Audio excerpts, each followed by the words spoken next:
Aïe, aïe, aïe. Merde.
Voilà, et on va y aller, on va commencer. Donc, la semaine dernière, on a fait le cours sur le redressement monophasé double alternance, donc avec les ponts de type P2. Essayez de ne pas faire de bruit pour vos camarades qui sont à distance. Donc là, on va passer au TD. Du TD simplement sur les redresseurs monophasés. Ensuite, je parlerai un petit peu dans le cours des redresseurs du triphasé. Et puis on fera des petits exos. Hein. Donc pour l'instant, simplement du monophasé. Donc le monophasé, la structure, c'est ça. C'est que vous avez un pont, deux diodes par bras de pont. Et ça, on a vu que ça redressait les deux alternances. En fait, l'alternance négative devenait positive. Le grand A, on est dans le cas du lissage parfait. C'est-à-dire que là, on considère que l'inductance est suffisamment grande pour pouvoir considérer que le courant est parfaitement lissé, donc il est continu. Voilà, donc on va faire l'hypothèse qu'elle est assez grande. Voilà, donc généralement on dit qu'elle tend vers l'infini, même si ça ne veut pas dire grand-chose en fait. Hein, ça veut dire qu'elle est suffisamment grande pour que le courant soit lissé. Et on peut considérer que I de t, le courant I de t est à peu près constant. Égal à grand I, égal à constante. Alors, reproduisez deux fois le schéma électrique et indiquez respectivement, dans chaque cas, la circulation du courant d'alimentation à la charge lorsque VT est négatif et lorsque VT est positif. Alors, VT, c'est la tension d'alimentation. Donc, VT se met sous la forme V racine de 2 sinus oméga t, voilà, ou Vθ si vous voulez, quelquefois V racine de 2 sin θ, donc en considérant que le θ est égal à oméga t. Voilà, je peux prendre un cosinus aussi, généralement on prend un sinus, c'est pratique. Alors, je vous rappelle un petit peu comment on étudiait le montage. Vous avez donc en haut, là, ces deux diodes-là, vous avez un montage cathode commune. On a vu que dans les deux diodes, celle qui peut conduire, c'est celle qui a le potentiel d'anode le plus élevé. Puis en bas, on a un montage avec D4 et D3, un montage dianode commune. Et la seule diode qui peut conduire parmi les deux, c'est celle qui a le potentiel de cathode le plus faible. Alors on se place sur les deux alternances. Donc d'abord l'alternance positive. Alors lorsque T appartient à 0T sur 2, vous voyez, je regarde ce qui se passe sur une période. V de T est positif. Donc si V de T est positif, ça veut dire que ici, là-haut, vous avez le plus grand. Ici, vous avez le plus grand potentiel et ici, vous avez le plus petit potentiel. Voilà, donc si V de T est positif, le plus grand potentiel est sur D1, le plus petit potentiel sur D3. Donc parmi les deux diodes du haut, celle qui peut conduire, c'est D1. Pour la diode du bas, celle qui peut conduire, c'est D3. Voilà, donc là, on a D1 et D3 qui conduisent. Alors, on est sûr qu'elles conduisent. Pourquoi? Parce que le courant est toujours positif. Enfin, L est infini. Donc, le courant I de T, on peut considérer qu'il est constant. Il est constant et donc positif. On est sûr que la charge laisse passer le courant. Donc, il n'y a pas de problème. D1 et D3 conduisent. Les deux autres sont bloqués.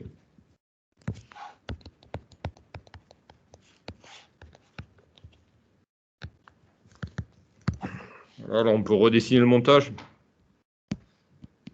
Donc, si je redessine le montage sur l'alternance,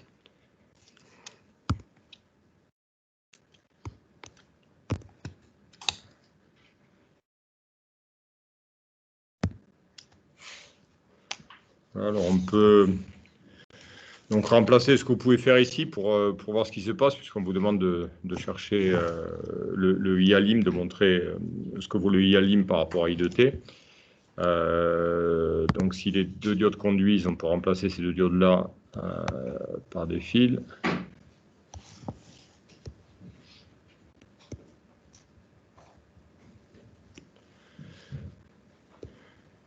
Là, et ensuite, ces deux diodes, on peut les effacer.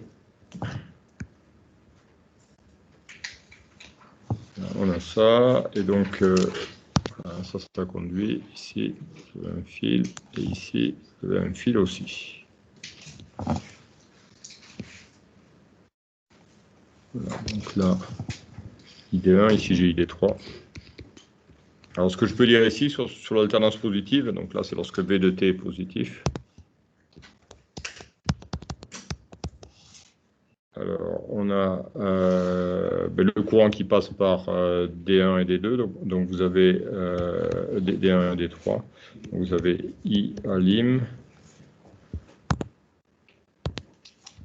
qui est égal à ID1. Et puisque IALIM, vous voyez, ce qui est important de voir, c'est que IALIM, si vous faites une loi des nœuds, IALIM vaut ID1 moins ID4. Donc ID4 est égal à 0 ici là, sur la première alternance. Vous voyez, IALIM vaut ID1, ça vaut aussi ID3, puisque le courant passe par D3. Et égal à grand I, à I de T. Donc I de T qui vaut grand I, puisque I de T est constant. Ce qu'on peut écrire.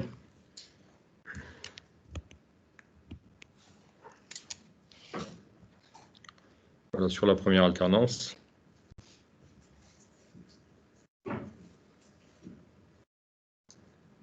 Voilà, je peux refaire la même chose sur la seconde alternance, c'est-à-dire que je vais reproduire, alors je vais me passer dans le cas où V de T est négatif. Donc si V de T est négatif, vous voyez, donc ça signifie qu'on est sur la deuxième alternance de la sinusoïde, c'est-à-dire que T appartient à T sur 2T. Ouais, dans ce cas-là, c'est D2 et D3 qui conduisent, hein. D2 et D4.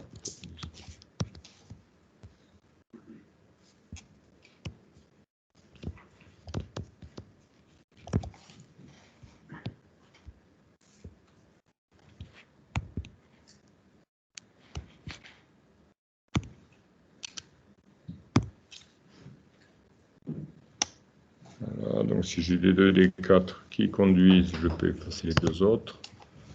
Voyez, là, ici, je peux remplacer par un circuit ouvert.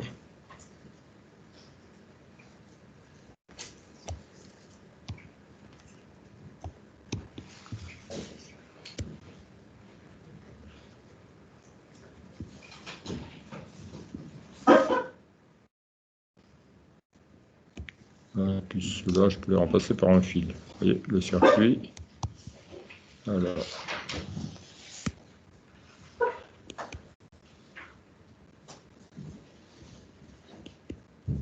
Là, donc ces deux conduisent. Je vais remettre un coup de stylo dessus quand même. Montrer que vous avez un fil ici. Ici, un fil aussi.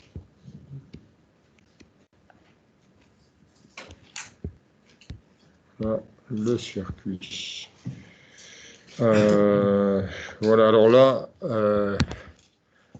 on voit que IALIM est égal à ID4.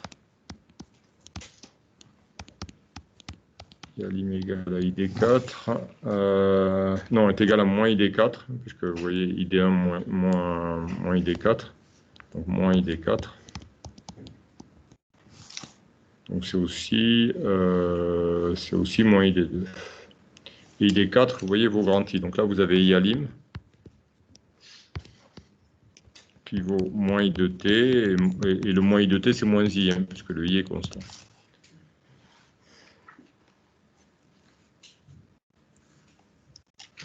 Bon, si vous voulez y voir peut-être un peu plus.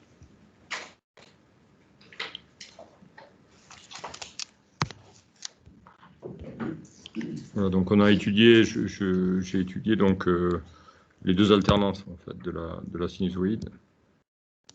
Voilà, donc là, premier cas. Voilà. Et puis là-haut, donc ça c'était l'alternance positive ici. Hein. P de T. Donc ici, alternance positive. Voilà. Donc ici, alors je peux vous l'écrire à côté. Hein. Donc I ALIM égale I de T égale grand I. Donc sur l'alternance négative, IALIM est égal à moins I de T et donc égal à moins I. Vous y voyez bien, non? C'est pas terrible, non? C'est mieux dans la salle. Il y a une salle où il y a un beau rétro là, qui contraste bien, là, c'est moins bien. Voilà, hein, donc première alternance, en fait, le courant d'alimentation, c'est-à-dire le courant qui est absorbé ici au niveau de la source. Donc, il vaut le courant dans la charge. Et sur la deuxième alternance, sur l'alternance négative, le courant qui est absorbé au niveau de la source de l'alimentation est égal à moins I. I est constant.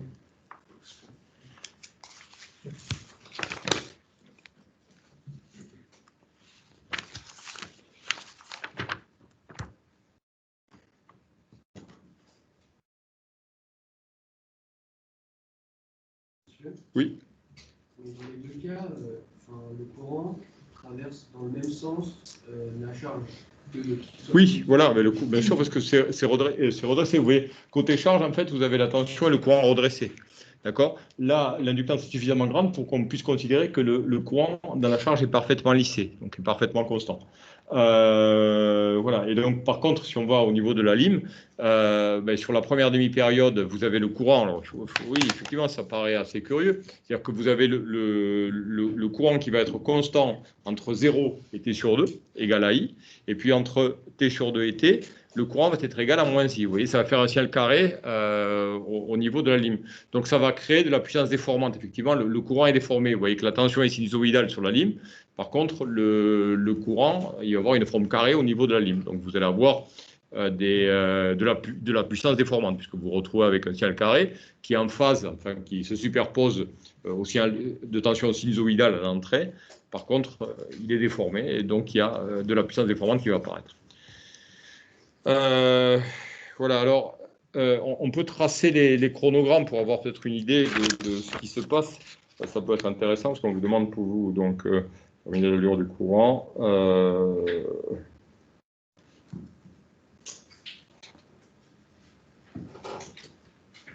On va tracer les chronogrammes, ça va être intéressant. Alors, donc je vais mettre dessous, ça permettra de faire pas mal de trucs. Alors,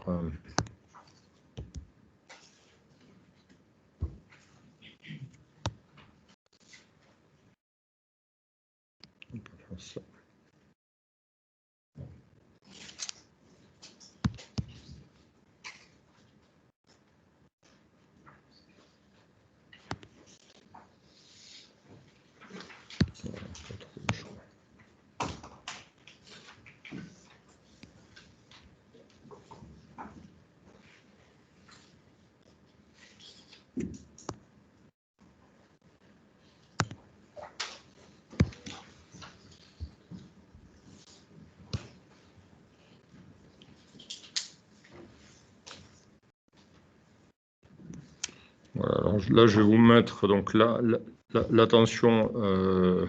Alors, on va passer la tension V de T. Alors.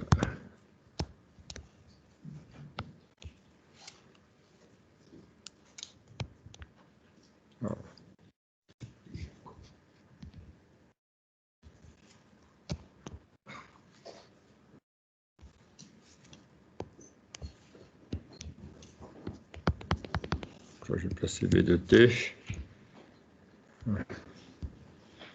Alors.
Donc là, vous avez V de T et la tension au bord de la lime.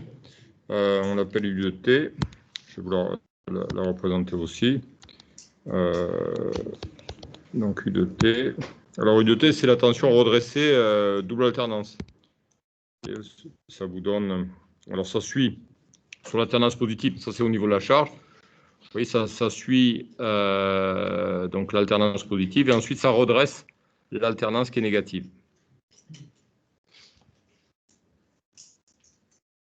Donc là, ici, vous avez V de T et U de T. Je vais voir si je ne peux pas. Parce que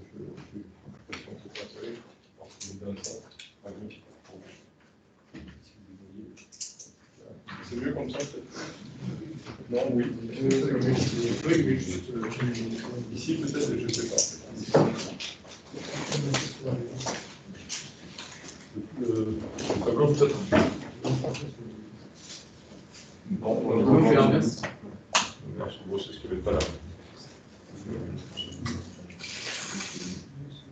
Oh, c'est vrai, ça.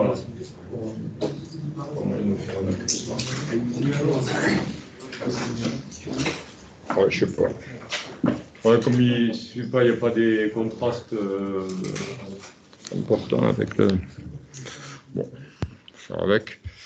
Voilà, donc, alors V de T, tension d'alimentation et U de T, tension sur la charge. Juste en dessous, je vais mettre les courants. Alors,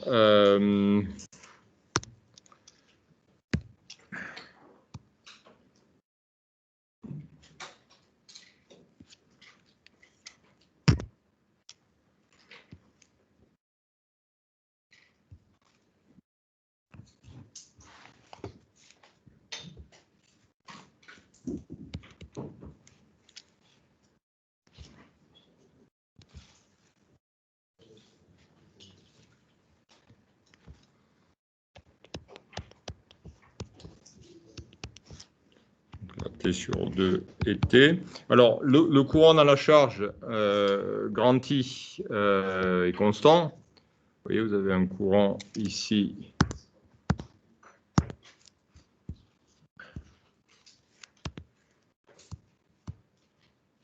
Ça, c'est le courant grand I dans la charge qui est parfaitement lissé.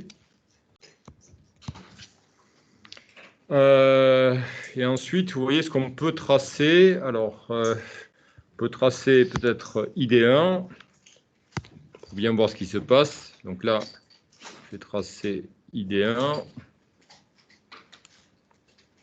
ID1 ou ID3, pareil.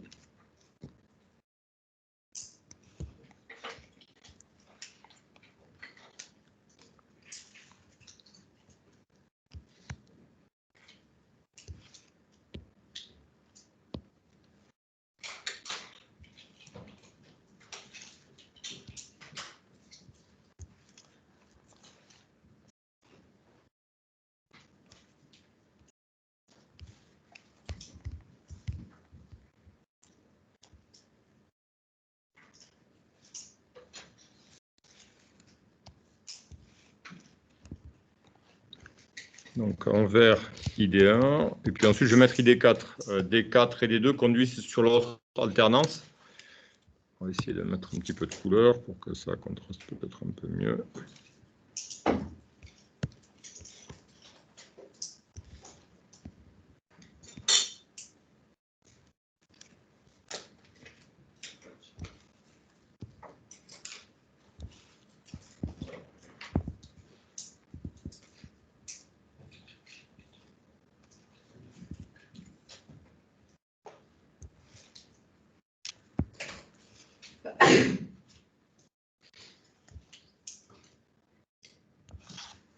Voilà, donc là, vous avez ID4.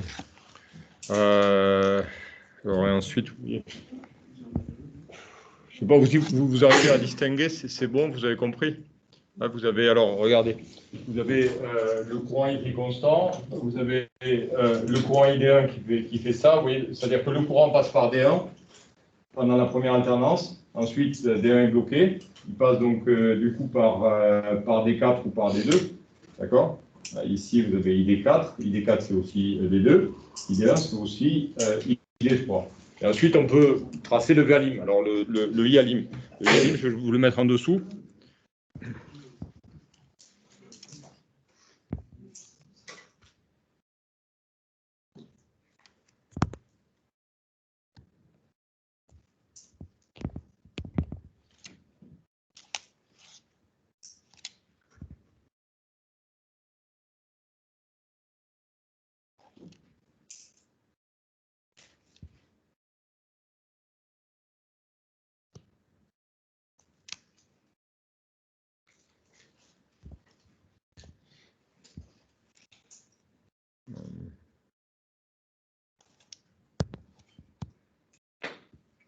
Voilà, et là.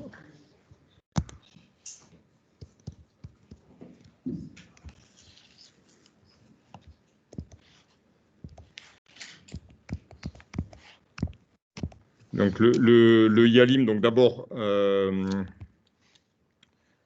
ID1 entre 0 et T sur 2, puis ensuite moins ID4.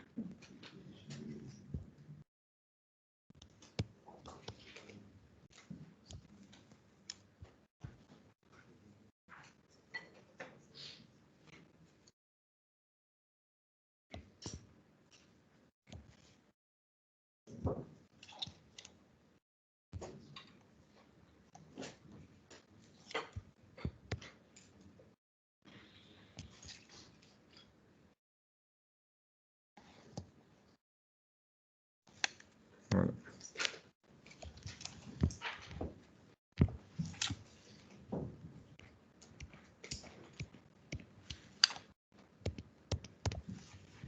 Donc là, vous avez grand I et moins grand I. 0, voilà, T sur 2 et T. D'accord? Voilà, donc c'est important d'avoir les chronogrammes en tête. Prêt?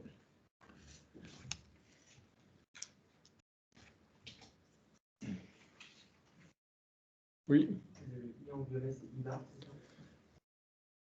C'est le grand I, c'est le I dans la charge, en fait, celui en violet. Vous voyez, regardez ici. Alors, si je vais les reprendre un par un, si vous voulez. Dilater un peu. Donc là, vous avez ce que j'ai tracé en violet. Donc, c'est V de T, c'est la tension de source ou tension d'alimentation. U de T en vert, la tension qui est redressée au niveau de la charge. Ensuite, au niveau des courants, vous voyez que les courants, on est obligé de les étudier dans l'autre sens. C'est-à-dire que les courants, on les étudie de la charge vers la source. Au niveau de la charge, parce qu'on considère que l'inductance est infini, le I est constant. Vous voyez, donc ça, c'est le I dans la charge.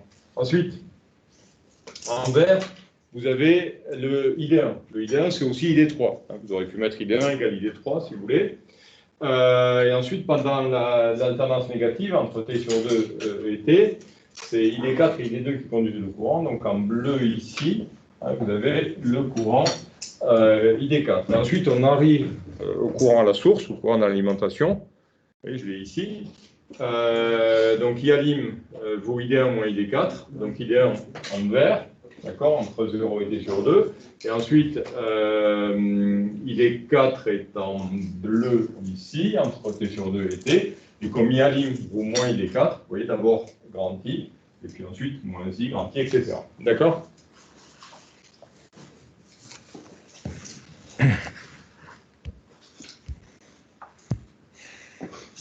Oui. Moi, je ne comprends pas pourquoi ID4, etc. Enfin, je ne comprends pas pourquoi ils ne sont pas négatifs. Alors que. Mais parce que regardez, si vous reprenez le schéma, alors si on revient ici, on a donc sur la première alternance, vous voyez bien qu'on a ID1, le courant ID1 ici, qui vaut I de t et qui vaut aussi I de 3. D'accord? I de t est toujours positif égal à grand I. Parce que l'inductance, c'est 10 sur courant, donc I de t positif. Donc vous voyez, ID1 égale I de t égale I de 3, et IALIM, comme la diode D4 ne conduit pas, et IALIM vaut ID1. Donc IALIM vaut ID1, vaut I de t et vaut I de 3. Si on passe sur l'alternance négative,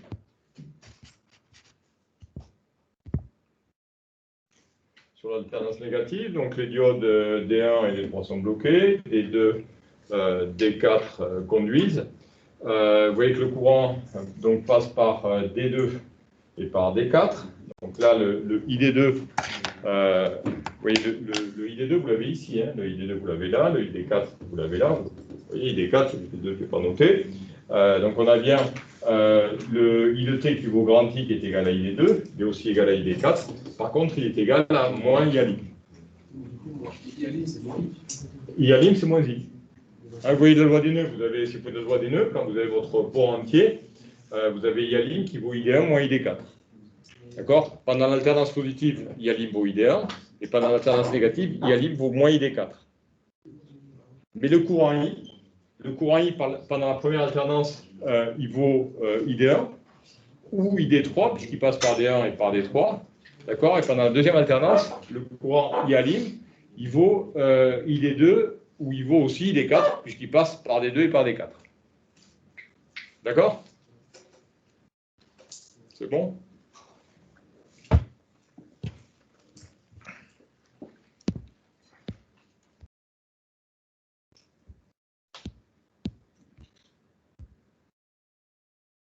Bon, donc c'est pas mal d'avoir les chronogrammes, d'avoir compris comment on trace les chronogrammes.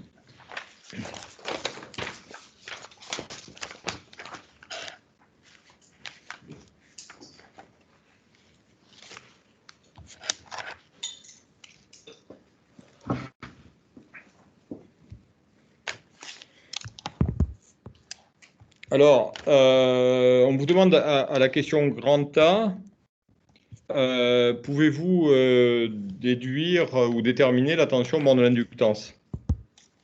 Alors, aux bornes de l'inductance, vous voyez, on a donc U de T, la tension borne de la charge, qui est égale, puisqu'on a une charge RL, RI de T, plus L DI sur DT. Donc là, vous voyez, en fait, le LDI sur DT, c'est UL. Hein, donc vous avez RI de T plus UL de T. Le I est à peu près constant. Alors, pas tout à fait constant, sinon ça ne marcherait pas. Hein, c'est vraiment lorsque L tend vers l'infini. Donc, le I de T est à peu près égal à une constante. Donc, vous voyez que le RI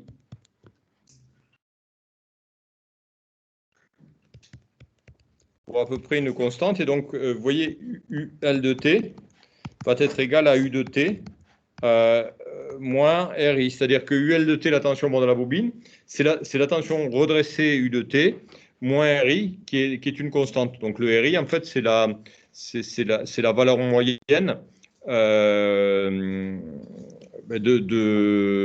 la tension borne de la charge, si vous voulez, hein, puisque vous avez le U moyen vaut RI. D'accord? U moyen est égal à RI. Voilà, donc vous voyez que le UL, ça va être la tension redressée double alternance. Ça va être simplement la composante alternative de la tension U de T. Et donc la forme de UL.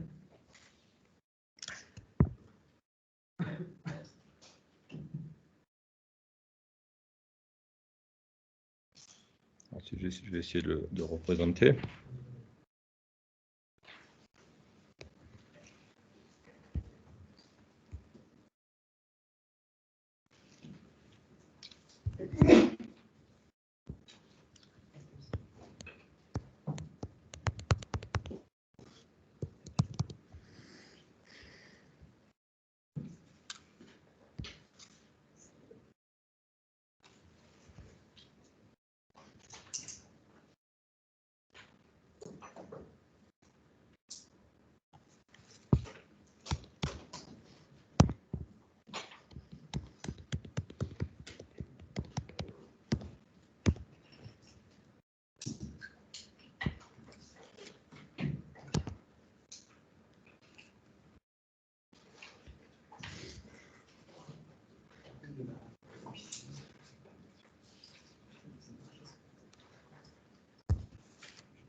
Voilà, vous voyez la forme de UL, UL.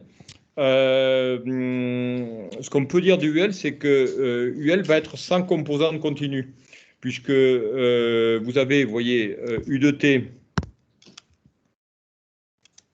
vous avez le U moyen, donc qui vaut UR de T plus UL de T. Donc je moyenne ici, comme là je moyenne un signal qui a été dérivé, je trouve 0, et donc j'ai U moyen qui est égal à UR moyen qui vaut RI. Et pour avoir le UL, vous voyez, je fais U de T moins RI. Donc j'enlève la composante continue. UL vaut U de T moins la composante continue. Donc vous voyez que c'est le signal redressé double alternance sans composante continue. C'est-à-dire que, alors mon axe n'est pas trop bien. Vous voyez, vous avez autant d'air négatif que d'air positif. Je l'ai mal positionné. Vous voyez, il serait plus. Alors attendez, je vois. Il serait plus comme ça en fait.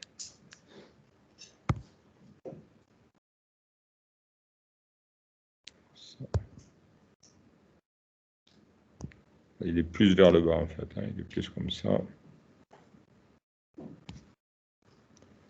Je vais l'enlever.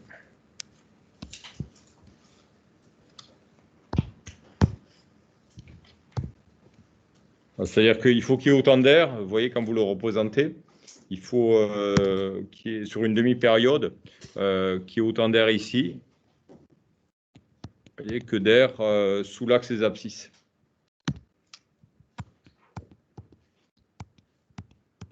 Puisque le UL moyen doit être égal à 0.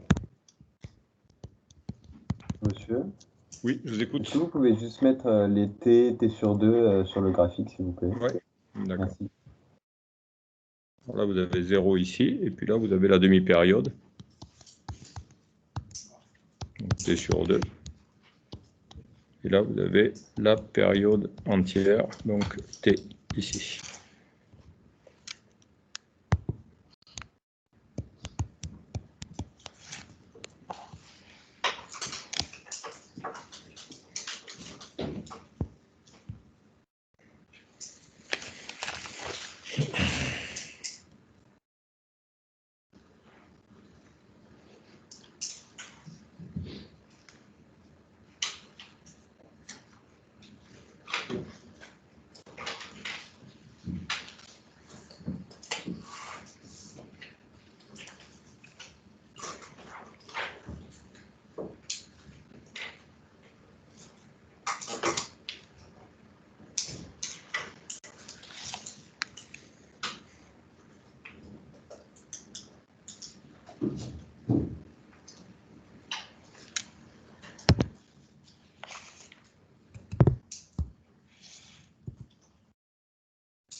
Alors, l'allure du courant I de T, comme il est parfaitement lissé, vous voyez le courant dans la charge, I de T vaut I, on va considérer qu'il est égal à une constante. Hein. Alors, comment le déterminer, le I de T? Vous partez de la relation U de T égale RI de T plus L dI sur dt. En moyenne, puisque comme le I est constant, on peut considérer que le grand I est égal à I moyen.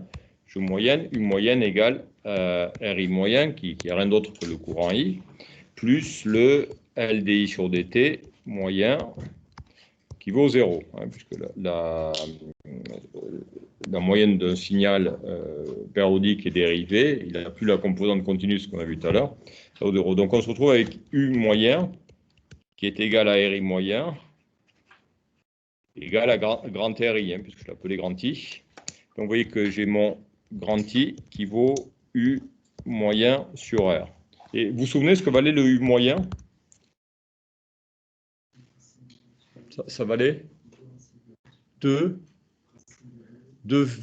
racine de 2 divisé par pi. Vous vous souvenez comment on avait fait? On avait moyenné. Alors, le signal U de T, c'est un signal redressé double alternance. Donc, ça, là, on n'est plus sur la période de V de T. La période de V de T, c'est grand T. On est sur une demi-période. Hein. Vous voyez, regardez, je reprends, je vais refaire le calcul. Le signal U de T, vous l'avez ici. C'est le signal en vert. D'accord? Donc, si je veux le moyenner, là, j'ai U de T en vert. Si je veux le moyenner, je vais faire 1 divisé par T sur 2, intégrale de 0 à T sur 2, de U de T dt, mais U de T dt entre 0 et T sur 2, c'est rien d'autre que V de T dt. Donc, je dois calculer cette intégrale pour calculer le U moyen. Donc, je vais vous le refaire. On avait fait en cours. Je vais le refaire en dessous. Alors, vous voyez, donc je fais 1 sur T sur 2, intégrale de 0 à T sur 2, de U de T dt, qui est rien d'autre que le V de T dt. Donc 2 sur T, intégrale de 0 à T sur 2, de V racine de 2, sin oméga T dt. Donc si moi j'aime bien faire le changement de variable, c'est souvent ce qu'on fait lorsqu'on fait l'électrotech. Θ égale oméga t, ça vous donne un U moyen qui vaut 1 sur pi, intégrale de 0 à pi, de V racine de 2, sin θ dθ.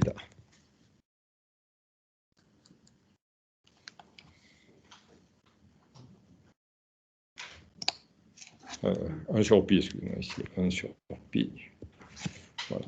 Et donc le U moyen, 1 sur pi, alors on va faire sortir le V racine de 2, V racine de 2 divisé par pi. Donc la primitive du sin moins cos à prendre entre 0 et pi.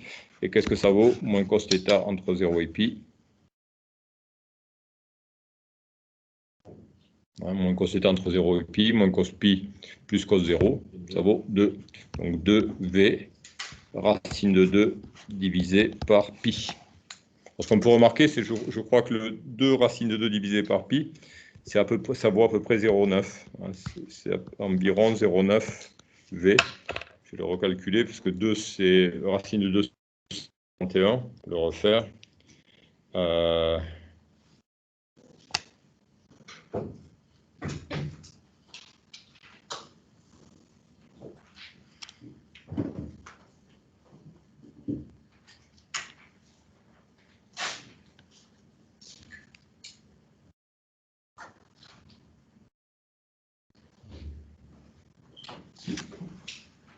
Voilà, si tu fais 2 fois 1,41 divisé par... ouais, ça fait 0,9 à peu près, c'est bien ça. Donc ça fait 0,9 fois V, pas 0,9 volts, mais 0,9 multiplié par la valeur efficace, hein, par grand V. Voilà, donc 2V racine de 2 divisé par pi. Alors du coup, on revient à la valeur de I. On a vu que le grand I valait donc U moyenne divisé par R. Donc 2V racine de 2 divisé par pi grand R. Donc ça, c'est la valeur. Oui. Vous avez fait U bar égale R U bar est égal à RI. Oui. Comment vous savez que U bar vaut? Parce qu'il est constant. Parce que oui, on vous dit que ici l'inductance est suffisamment grande, c'est-à-dire que voilà, on dit en fait que on a une inductance qui tend vers l'infini, donc qui est très grande, et donc ça entraîne un courant I de t à peu près égal à grand I et égal à une constante. Vous voyez, vous avez le I de t qui est égal à I et qui est égal à constante. Donc la valeur de I de t, c'est aussi sa valeur moyenne. Quand vous faites un chemin de variable en θ égale oméga t, comment vous savez que la période de pi, une demi-période, du coup, ça se transforme le grand T en temporel, ça devient un 2pi en angulaire, et donc le T sur 2, ça devient pi en angulaire. Mais sinon, si vous hésitez, enfin, on prend vite l'habitude de faire comme ça, surtout quand on fait des séries de Fourier, là ça va, c'est très simple, mais si vous avez à calculer les coefficients des séries de Fourier, vous voyez de l'harmonique n, harmonique 2, etc., vous avez intérêt de faire ça. Mais sinon, au pire, vous voyez, vous avez posé θ qui est égal à oméga t, θ égale oméga t, donc pour les oméga petit t, donc vous voyez le dt, le petit dt égale à θ divisé par oméga. Et donc le petit dθ, excusez-moi, θ divisé par oméga. Et donc le petit dt vaut dθ multiplié par grand T et divisé par 2pi. Vous remplacez, vous voyez, le dt par dθ sur dθ fois grand T divisé par 2pi. Et vous voyez que ça va être multiplié par 2 sur t. Et donc, en fait, votre dt, vous le remplacez, enfin, le dt multiplié par 2 sur t, du coup, vous le remplacez par dθ divisé par 1 sur pi. D'accord? Votre borne, enfin, votre différentiel dt, ça devient du dθ fois grand T divisé par 2pi, et comme c'est remultiplié par 2 sur t, ce que vous avez devant l'intégrale, ça devient du dθ divisé par pi, d'accord, d'où le 1 sur pi qu'on a devant l'intégrale. C'est OK? Ouais. Voilà. Puis après, pour les bornes, vous voyez, les bornes, quand vous faites un changement de variable, les bornes en t, ça devient des bornes en θ, donc le 0, vous le remplacez par 0, et le t sur 2, vous le remplacez par pi. Oui? Je ne comprends pas pourquoi on voulait calculer U de L, on ne mettait pas égal 0 alors que là, dans ce cas-là, on est dit sur le t égal 0. Parce que vous voyez, c'est assez. Effectivement, vous dites. Voilà, c'est pas si simple que ça, en fait. Parce que vous dites effectivement le i est constant. Donc, si le i est constant, je dérive un i qui est constant, ça fait 0. Donc, le UL vaut 0. Mais si le UL vaut 0, ça ne marche pas. C'est-à-dire que vous retrouvez que le U de t vaut RI de t. Et comme le U de t, c'est un signal redressé double alternance, ça ne fonctionne pas. Ça veut dire que le I de t aussi redressé double alternance. C'est donc bien qu'il se passe quelque chose au niveau de la bobine. Vous voyez ? Et voilà, c'est ça qui fait, c'est parce que vous avez des variations de tension au niveau de la bobine, c'est ça qui peut faire que le courant va rester constant. Voilà. Donc vous avez, vous voyez, en fait, le courant va être constant uniquement si elle tend vers l'infini, mais ce n'est pas la réalité. D'accord? Donc le courant, vous voyez, I de t, on va dire qu'il est à peu près constant, avec de très très très légères ondulations quasiment imperceptibles, mais ces ondulations légères font que le DI sur dt en réalité n'est pas égal à 0. D'accord? Et c'est ça qui fait que, vous voyez, le LDI sur dt va masquer un petit peu les ondulations du U de t, de manière à récupérer que la partie continue de U de t. Voilà. Et cette partie continue de U de t, ça va former le RI de t. Et la partie qui ondule de U de t, ça forme le UL de t. D'accord? Vous voyez, c'est tout le travail de la bobine qui fait ça, qui permet que le I soit à peu près constant. Mais en fait, il n'est pas tout à fait constant dans la réalité. D'accord? Mais voilà, donc nous, on va considérer que le RI au bord de UR, c'est une constante. Et par contre, ben forcément, le UL prend les ondulations de la tension U de T. D'accord? Et sur le graphe de UL, comment? Le graphe de UL. Alors, ben, le graphe de UL, du coup, c'est ça. C'est pour ça que c'est intéressant de voir ce qui se passe. Hein. Voilà, le UL, vous allez avoir à peu près ça. Si vous avez un oscilloscope, d'accord, et que vous regardez ça, l'oscillo, vous regardez U de T, et vous allez avoir le UL, simplement, le UL va descendre ben, de U moyen. Vous voyez, donc l'attention, c'est le U de T moins le U moyen. C'est-à-dire que ça vous fait juste les ondulations. C'est-à-dire que si vous moyennez ça, vous allez trouver 0. C'est-à-dire que vous avez autant d'air en violet que d'air en vert. Et est-ce que la barre du bas en pointillé, c'est moins RI? Est-ce que là... Celle qui s'en va, la barre en pointillé? Non, parce que le signal n'est pas... Vous voyez, vous n'avez pas quelque chose qui est symétrique. Donc ça, c'est pas au milieu. Vous voyez, donc, en fait, ici... alors, je vais l'écrire pour tout le monde. Ici, vous auriez le max... alors, le max, ça va être en fait à ce niveau-là.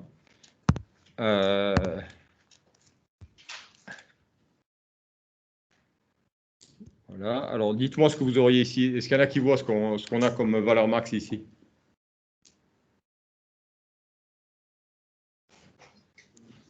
Ben, puisque UL vaut U de T moins RI et que le RI est une constante. Mais là, non. Alors, regardez, là, j'ai la valeur maximale de U de T qui vaut V racine de 2 moins RI. D'accord? Voilà ce que j'ai ici. Et du coup, oui, vous avez raison. Et du coup, en bas, c'est ce que vous me disiez. En bas, je dois voir si j'ai ça. V racine de 2. Et puis là, ça vaut 0. Ouais, puisque je suis à 0 et j'ai descendu de moins RI. Donc, ouais. Donc, c'est ce que vous me disiez, les pointillés du bas, ouais, sont en moins RI du coup. Ouais, parce qu'on retrouve bien V racine de 2 moins RI moins RI, ça fait V racine de 2. D'accord. Oui. Vous pouvez montrer le différentiel de tout à l'heure, s'il vous plaît? Le différentiel de tout à l'heure pour copier. La preuve que DT. Ouais, ah, ici, le chat. Ici. Ouais.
Voilà. Ensuite, déterminer l'allure du courant d'alimentation. Donc ça, je l'ai déterminé, bon, je l'ai fait en même temps que tous les autres courants. Oui, donc je vous rappelle un petit peu l'allure du courant d'alimentation, c'est-à-dire du courant de la source. Vous l'avez ici, c'est ce courant-là, le courant d'alimentation. Donc vous voyez, il est carré, il oscille entre plus I et moins I. Le I, on l'a calculé, U moyen divisé par R. Alors, ben dites-moi ce que vaut sa valeur efficace. Alors, on peut voir donc le YALI hein, donc on a vu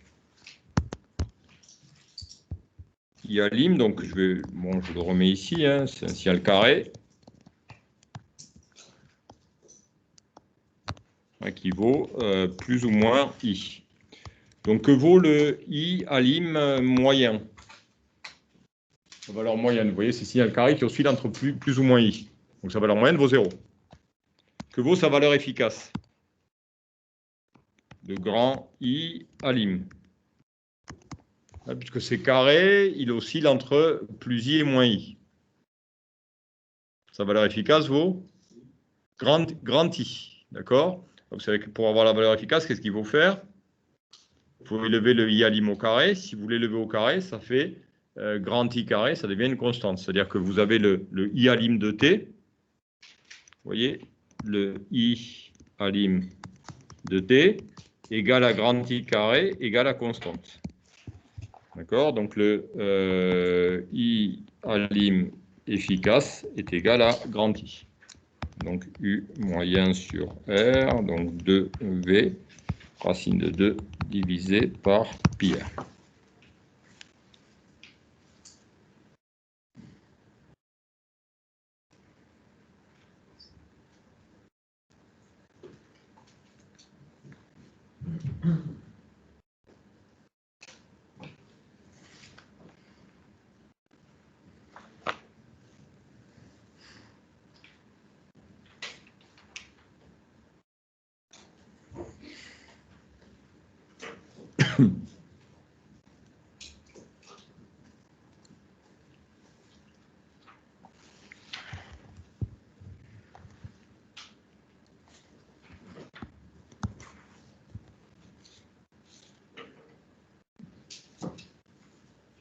Alors, en supposant le pont sans perte, déterminer les puissances actives et apparentes à l'alimentation, puis en déduire le facteur de puissance.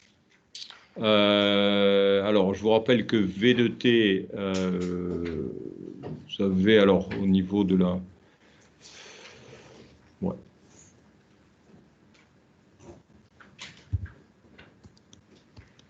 Alors, ouais, on peut le voir plutôt comme ça, sinon on va être obligé de passer par la décomposition en série de Fourier.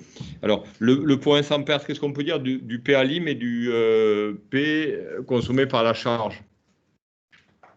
Comme le point est sans perte.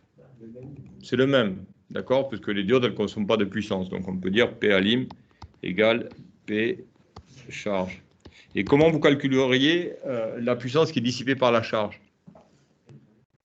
En faisant soit RI carré, parce que c'est la résistance qui va consommer la puissance, on connaît le I efficace, il vaut le grand I, voilà.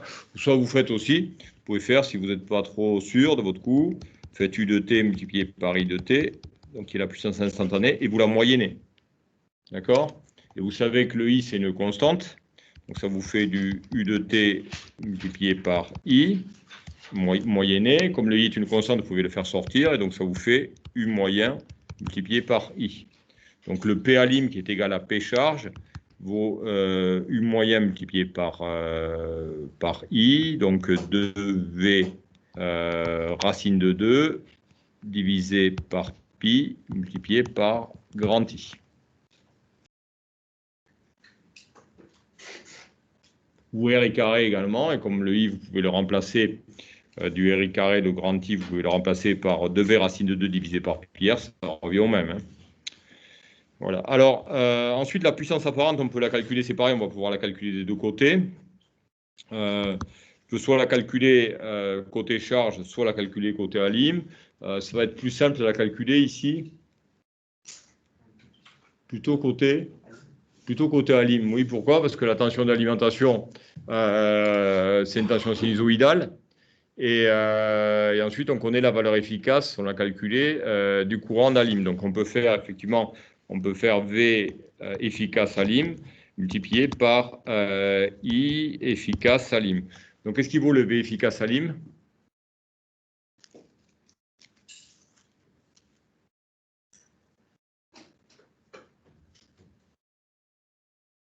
Ben, le V efficace alim, vous voyez que c'est une sinusoïde. Hein, on a dit V de T, le petit V alim, V de T, égale V racine de 2 sinus oméga t. Donc sa valeur efficace, c'est le grand V. D'accord?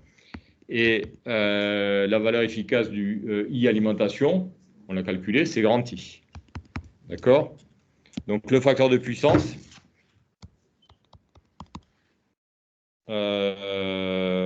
donc P divisé par S, donc 2V racine de 2, divisé par pi, multiplié par pi, et divisé par V fois I. Donc le I disparaît, le V aussi, ça vous fait du 2 racine de 2 divisé par pi, et ça vaut à peu près 0,9. Donc vous voyez, vous avez un facteur de puissance qui est différent de 1. Voilà, on pouvait s'en douter, il y a de la puissance déformante. À quoi on le voit qu'il y a de la puissance déformante?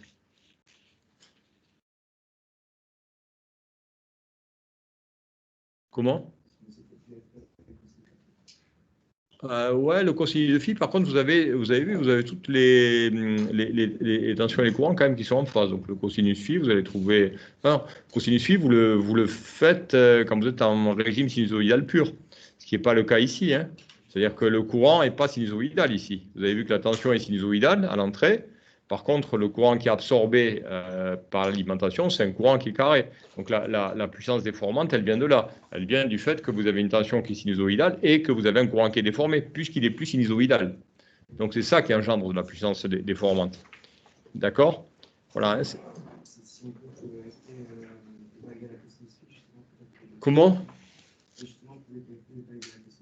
Ouais, mais là, du cosinus phi, attention, le facteur de puissance égale à cosinus phi, c'est juste quand vous êtes en régime sinusoïdal.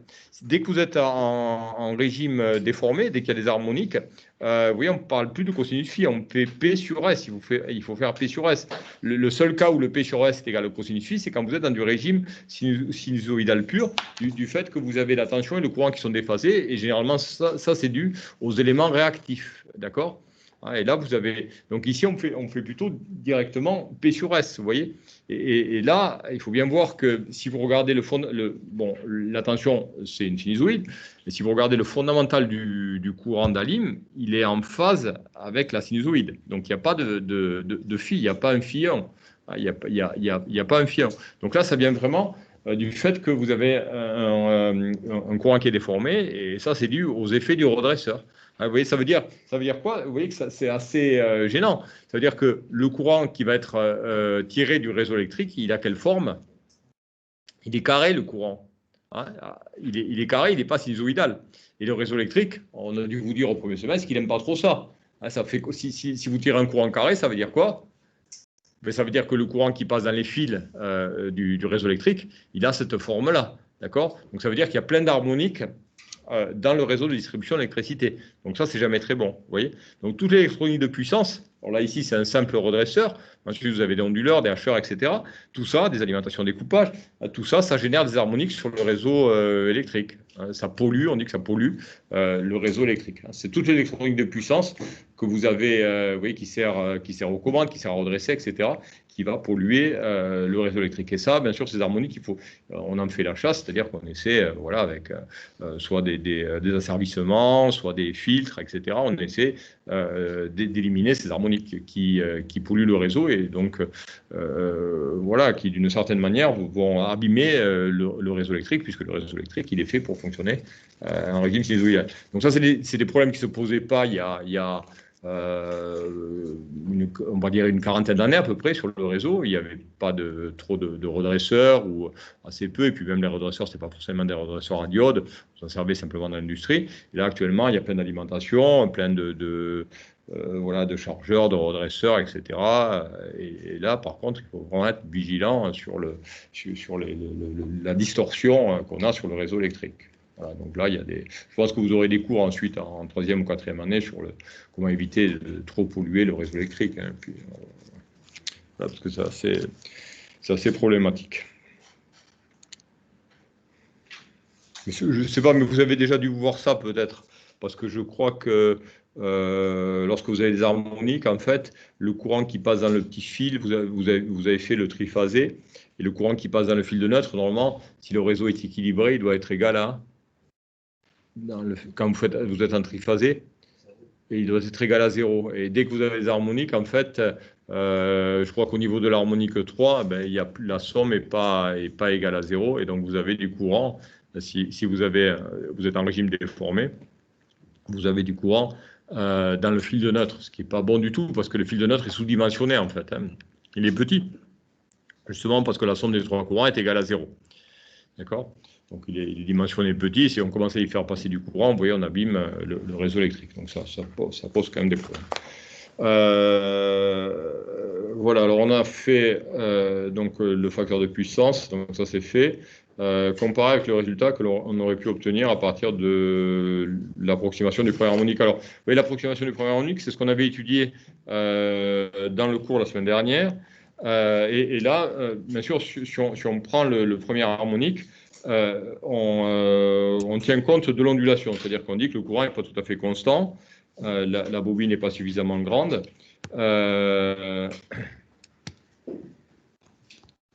Voilà, alors on va revenir peut-être aux résultats. Est-ce que je les ai dessus? Là, je vais voir ce que j'ai.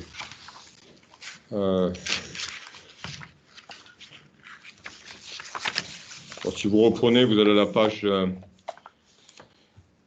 c'est la page 55, avec la méthode du premier harmonique.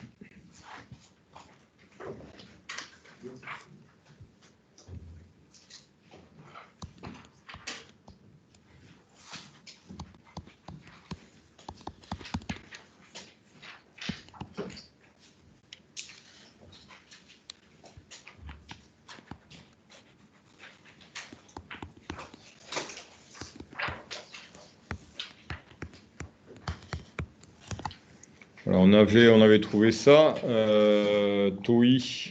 On s'est arrêté au premier harmonique, c'est-à-dire qu'on avait dit que le I de T, vous voyez, la méthode du premier harmonique, valait à peu près le I moyen plus le I de T, c'est-à-dire on s'était arrêté au fondamental du courant et on avait défini le taux d'ondulation du courant de la manière, alors j'ai dû le définir, le taux I, taux I, on avait taux I, donc le taux d'ondulation du courant est à peu près égal à I1 efficace, donc la valeur efficace du fondamental du courant, puisqu'on s'arrêtait avec le premier harmonique, on s'arrête au fondamental, divisé par le I moyen, d'accord. Et donc on avait, avec la méthode du premier harmonique, on avait trouvé ça.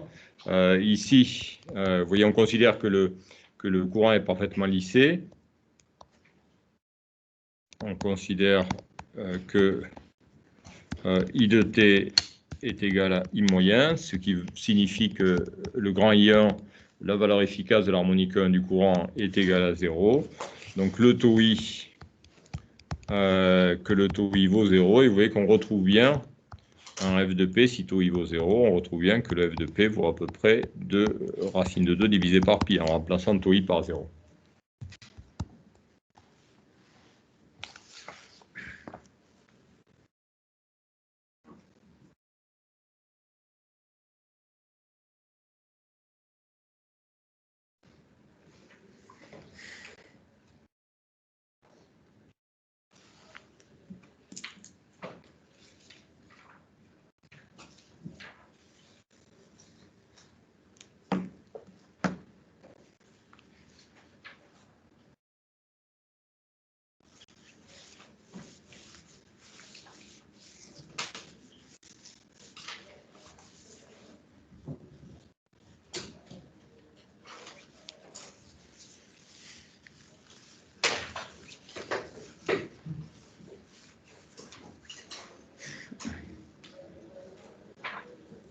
Oui. Alors, ça, ce résultat-là, c'est le résultat qu'on a trouvé la semaine dernière avec la méthode du premier harmonique. C'est-à-dire qu'on a dit que le courant n'était pas tout à fait lissé, que la bobine n'est pas infinie, et on considère la valeur moyenne du courant plus le fondamental du courant, plus donc l'ondulation de courant. Voilà, on était arrivé à f de p égale 2 racine de 2 sur pi fois racine de 1 plus tau i carré. Tau i, TOI, c'est l'ondulation en courant, le taux d'ondulation en courant. Et le taux d'ondulation, on l'avait défini comme la valeur efficace du fondamental du courant divisé par le I moyen. Nous, on se place dans le cas où le I de t est à peu près parfaitement lissé, c'est-à-dire que le I de t est égal à I moyen, il n'y a pas de fondamental de courant, la bobine est suffisamment grande pour qu'on puisse négliger l'harmonique 1 et donc le fondamental du courant. Donc si on le néglige, c'est que sa valeur efficace est égale à 0 et donc que le taux I vaut 0. Vous voyez qu'en remplaçant taux I par 0 dans cette formule-là, je retrouve ce que j'ai retrouvé là-haut. D'accord ?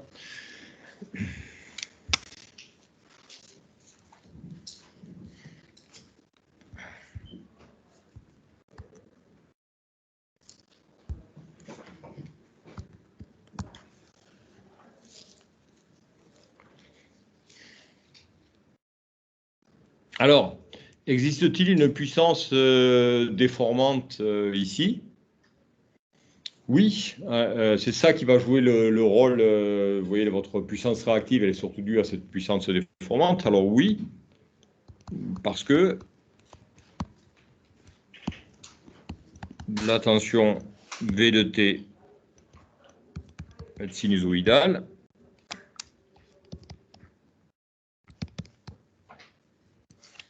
Et le courant I de t est carré, donc déformé.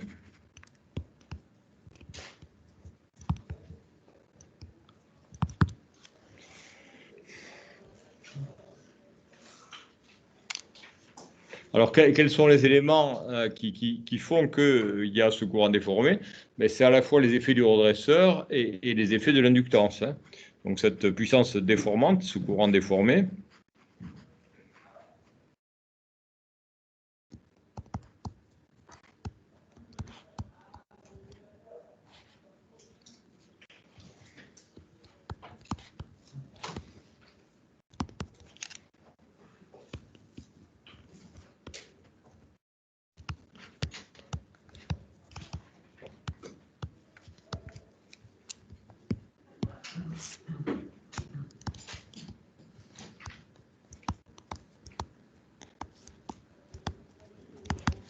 voilà, donc cette puissance déformante est due à la fois aux effets du lissage, le fait qu'il y a une bobine, elle, qui est grande, et aux effets, bien sûr, du redressement. C'est la combinaison des deux qui fait que vous avez ce courant en entrée de la tension, du montage, donc absorbé par le montage, qui est un courant carré avec une tension sinusoïdale, et ça vous donne de la puissance déformante.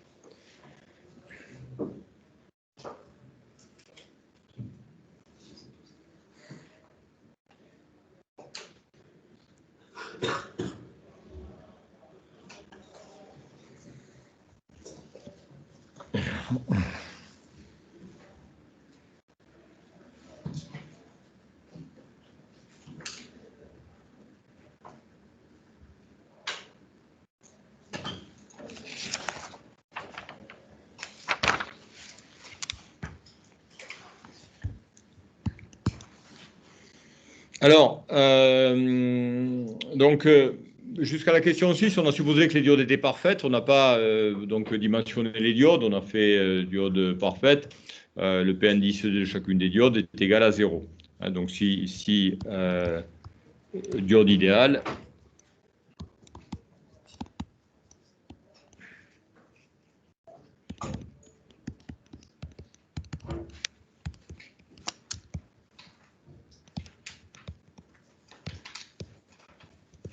donc en première approximation, on peut considérer que le pont est sans perte, que les diodes comme étant idéales, mais bon, ça reste un modèle simple de calcul. Alors, si on veut évaluer à peu près la consommation de puissance du pont, on utilise plutôt le modèle linéaire de la diode, d'accord? Donc avec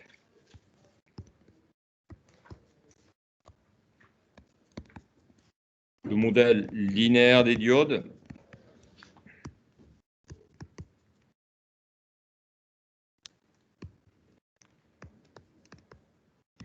bon, bien sûr, dans la pratique, on est obligé, lorsqu'on fait du redressement, de puissance électrique importante, on est obligé de considérer que les diodes consomment de la puissance, puisqu'elles laissent passer un courant quand même qui est élevé. Il faut dimensionner les radiateurs qu'on va mettre sur les diodes, hein, le refroidissement des diodes.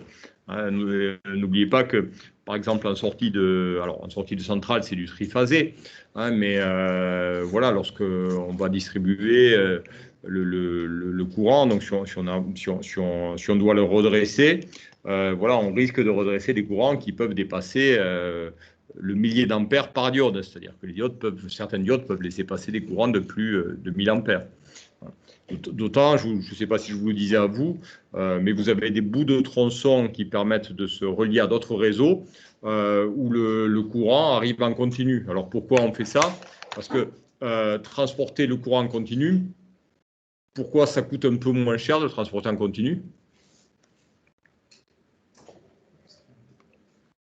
Parce qu'il faut 2 fils au lieu de 3, voire 4 avec le courant, avec le fil de neutre. D'accord? Alors pourquoi on ne l'a pas fait dès le début? Parce que quand on a vraiment placé le réseau de distribution et de transport d'électricité en France et en Europe, grosso modo, c'est après la Seconde Guerre mondiale, on va dire que c'est dans les années 50, on ne maîtrisait pas bien encore le redressement avec des composants en semi-conducteurs. D'accord? Donc on faisait passer du triphasé, hein, avec ce qu'on maîtrisait bien, c'est les transformateurs. Et puis le transport avec du triphasé sur des lignes électriques. Vous voyez, là, après la guerre, la France s'est reconstruite avec son réseau à 50 Hz, à 400 000 volts en haute tension. Pareil pour à peu près le reste des pays à peu près développés d'Europe, hein, où ils ont fait un réseau qui ressemble au nôtre. Donc bien sûr, on a conservé ça. C'est tellement complexe et ça coûte tellement cher, ce réseau électrique, on a conservé ça. Actuellement, on sait transporter l'électricité en continu. Et lorsqu'on fait des tronçons qui relient deux réseaux, par exemple, vous avez, je ne sais pas, c'était il y a peut-être une 20 ou 30, 25 ou 30 ans, il y a eu un bout de tronçon qui passe sous la Manche et qui permet d'échanger l'électricité avec l'Angleterre. Généralement, les Français sont plutôt excédentaires, c'est-à-dire qu'ils produisent beaucoup d'électricité, on sait bien la produire. Vous avez dû remarquer, vous êtes jeune, il n'y a jamais de coupure d'électricité, on ne se retrouve jamais dans le noir en France pratiquement, contrairement à d'autres pays, même développés. Je ne sais pas si vous avez eu l'occasion même d'aller aux États-Unis, il y a des moments, l'été, quand les climatisations elles tournent, où il n'y a plus d'électricité, où il y a des gros blackouts à des moments, hein, sur des pays qui sont voilà, des pays riches. Même vous allez en Afrique du Sud, qui est le pays le plus riche d'Afrique, voilà, pareil, il y a des moments où il y a des blackouts. Et c'est jamais le cas en France. Donc on est toujours un peu excédentaire en France au niveau de l'électricité. Donc on a tendance plutôt à en exporter. Bon, s'il y a des gros coups de froid, quelquefois, on en importe un petit peu. Et pour ça, vous avez des raccords entre les réseaux. Et donc, il y a un raccord entre alors, il y en a plein, bien sûr, sur les réseaux du continent, mais il y a un raccord entre la France et puis l'Angleterre.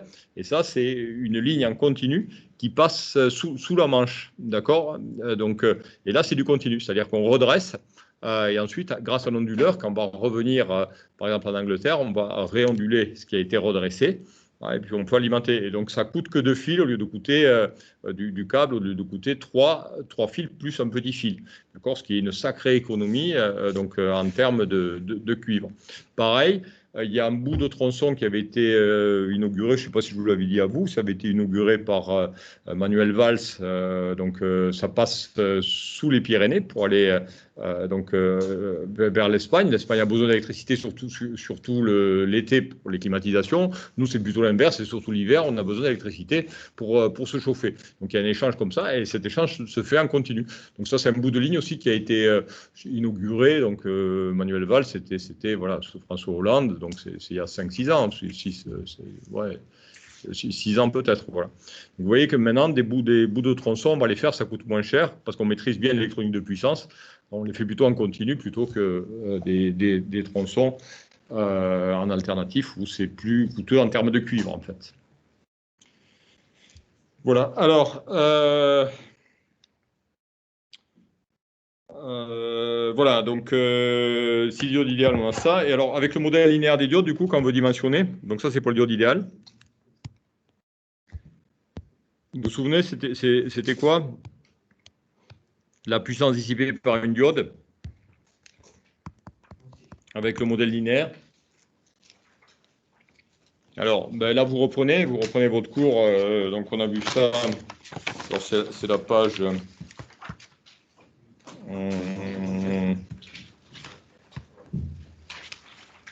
Voilà, c'est page 49.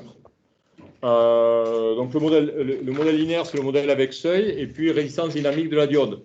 Hein, vous voyez que la caractéristique de la diode, en fait, c'est la caractéristique d'une exponentielle.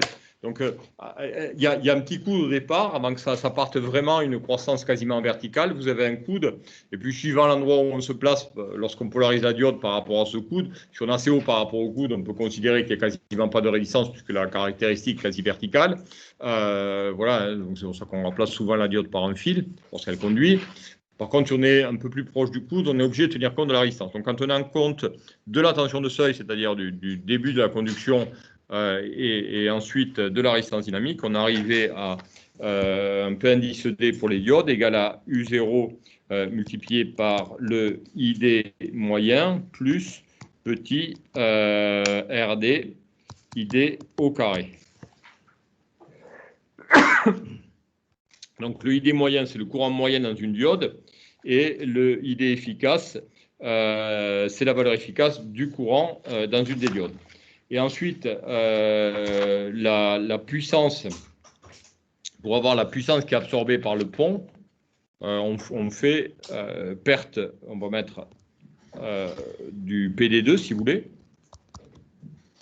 Hein, lorsqu'on considère ce modèle, alors bien sûr, si on considère le modèle des diodes idéales, les pertes du pont PD2 valent 0, et sinon, c'est 4 fois P indice D. D'accord?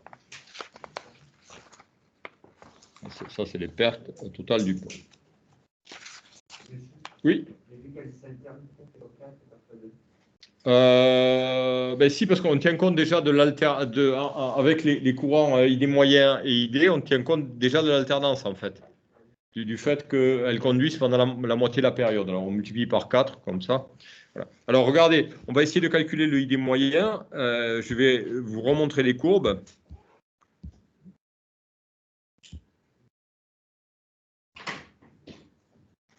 Voilà, alors que vaut le ID moyen en fonction de I? Regardez, je reprends les courbes que j'ai tracées tout à l'heure, donc c'était quand même assez utile de les tracer. Alors qu'est-ce qu'on peut... le grand I, il est à peu près constant parce que le lissage est parfait. Et vous voyez que le ID conduit chaque diode conduit pendant une moitié d'alternance, entre 0 et T sur 2, puis elle conduit plus entre T sur 2 et T, etc. Donc que vaut le ID moyen? Grand I divisé par 2. Et que vaut le grand ID efficace par rapport à I? Alors pour avoir le I, ça vaut I, non pas I sur 2, regardez. I sur racine de 2. Effectivement, pour avoir, regardez, vous avez le ID, on fait ID carré. On compare alors, on élève ID au carré. Donc, on va avoir du grand I carré entre 0 et T sur 2. Et ensuite, on moyenne. Vous voyez qu'on prend l'air sous la courbe. Donc, en fait, on trouve que le grand ID carré vaut grand I carré divisé par 2. Hein, vous voyez, j'élève au carré ID. Je compare par rapport à grand I carré. Hein, et en termes d'air, j'ai la moitié de l'air sous la courbe de ID carré par rapport à l'air que j'ai sous la courbe de grand I carré. Donc, j'ai ID carré efficace qui est égal à I carré sur 2, et donc le ID qui vaut grand I divisé par racine de 2. Donc j'ai ID moyen qui vaut grand I sur 2, et j'ai le ID efficace qui vaut grand I divisé par racine de 2. Voilà, et avec ça, je peux calculer la puissance totale qui est consommée par le pont.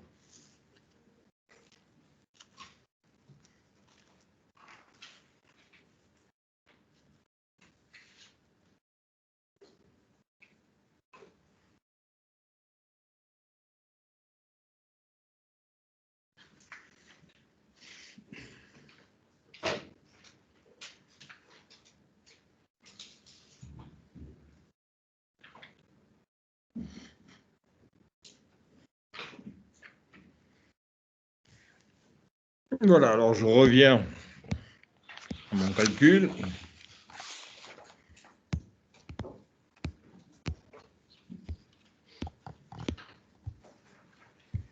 Donc pour une diode, donc on a le P indice D U0, donc ça c'est des caractéristiques constructeurs, c'est-à-dire que bon, la tension de seuil, la résistance dynamique, on va vous la donner. La tension de seuil, généralement pour une diode de puissance, elle vaut plus que 0,6, 0,7, elle est plus importante. Et le RD, généralement, c'est autour de quelques ohms, quelquefois, voilà, un petit peu, peut-être un peu moins d'un ohm, ça dépend un petit peu de la puissance qu'on tire de la résistance. Alors, donc, I moyen multiplié par I sur 2. Et ensuite, du coup, RD multiplié par ID carré, donc I carré divisé par 2. Et puis, voilà, pour avoir les pertes du pont, on fait 4 fois P. Les pertes donc totales, PD2. Vous remplacez, alors je vous laisse remplacer le I par 2V racine de 2 divisé par pi R.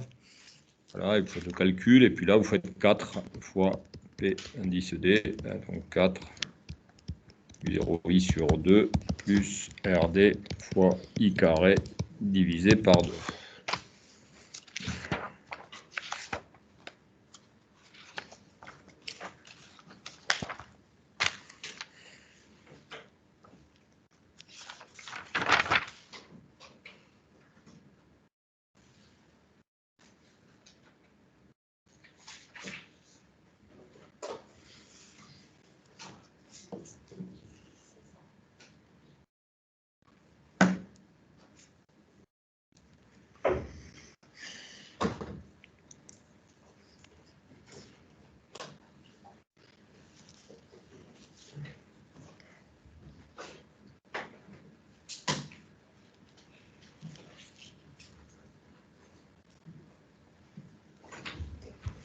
Voilà, alors la dernière partie de l'exo, c'est le cas de la charge résistive.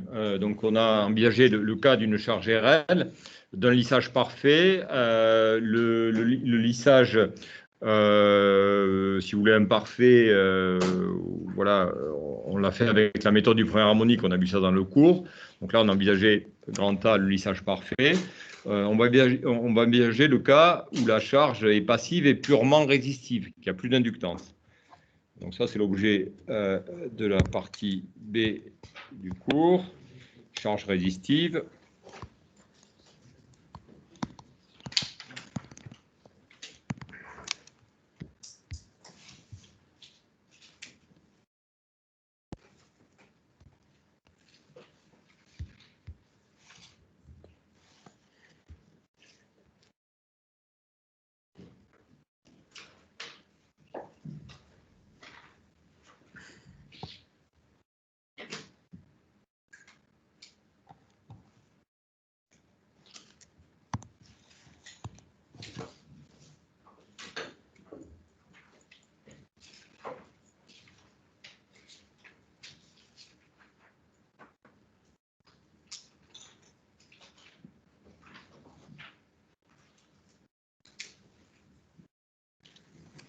Voilà, alors regardez, je reprends le schéma.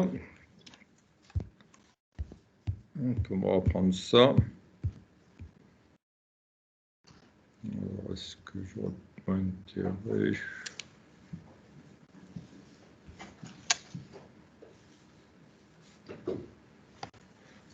Je vais chercher.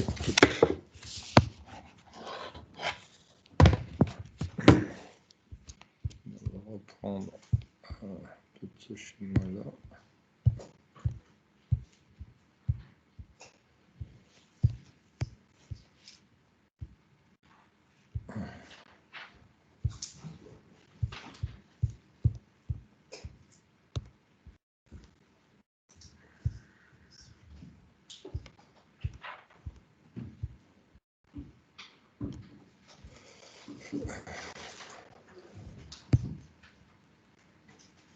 On va prendre ça. Alors, peut-être enlever. Je vais enlever ça ici. Voilà.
Voilà, donc voilà, on considère maintenant ce montage. Vous voyez, vous avez une simple résistance, il n'y a plus la bobine. Et on vous demande de reprendre un petit peu les questions. Alors, le plus simple ici, c'est de retracer les chronogrammes. Alors, au niveau de la tension, il n'y a rien qui change. On peut le mettre. Donc, les formes d'ondes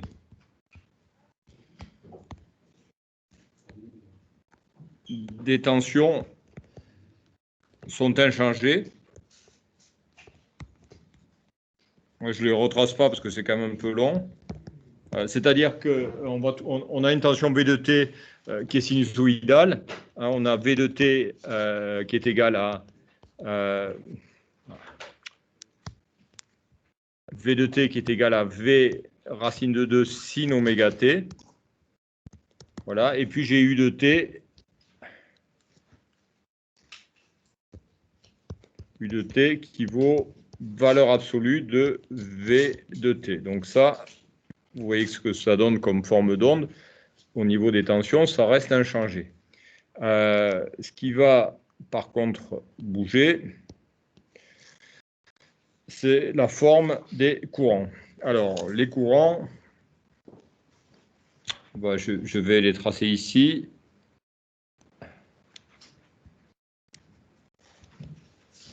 Donc, les formes d'onde des courants. Alors, qu'est-ce que je peux écrire? J'ai I de T qui vaut quoi? I de T, je vais voir quelle relation, vous voyez, entre U et I. Donc là, bien sûr, le courant n'est pas du tout lissé, puisqu'il n'y a plus du tout de bobine. J'ai U de T qui vaut RI. Et donc, j'ai I de T qui a la même forme que V de T.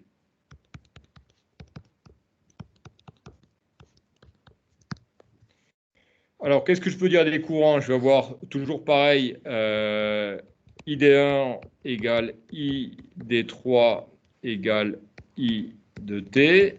Ça, pour T compris entre 0 et T sur 2, puisque j'ai toujours pris une sinusoïde. Et pour T compris entre T sur 2 et T, je vais avoir I d2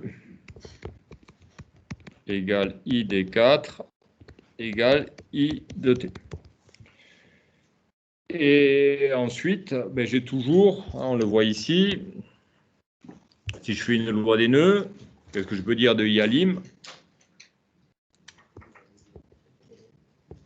I alim vaut I d1 moins I d4. D'accord, le I alim. Le I d4, vous l'avez ici. Là, vous voyez, je fais une loi des nœuds. I alim égale I d1 moins I d4. Donc c'est ça qui va permettre de déduire le I alim.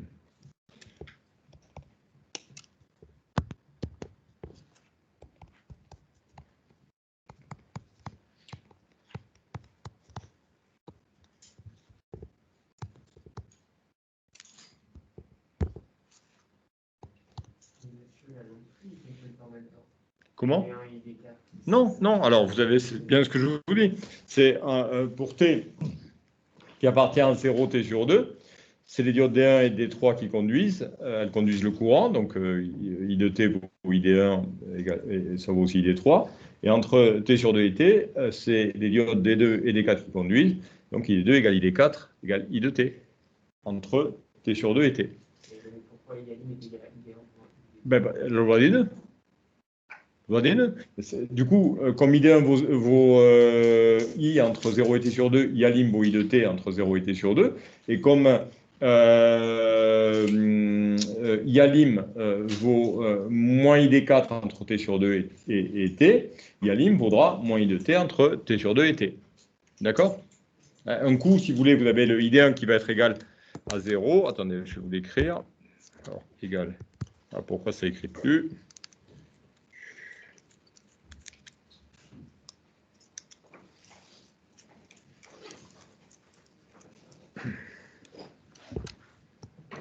Voilà, égal à ID4. Vous voyez qu'un coup, ID1 vaut 0.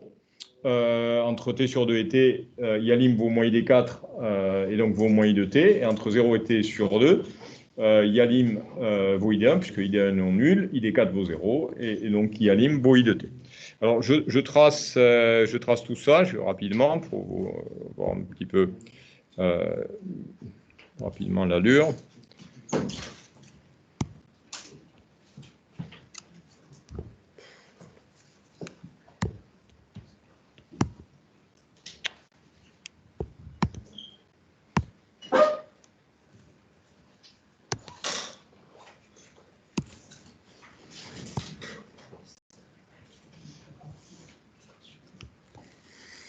Alors, j'essaie de tout mettre dessus pour aller un peu vite. Alors, T. Voilà, I de T. Alors, vous voyez, regardez la forme de I de T.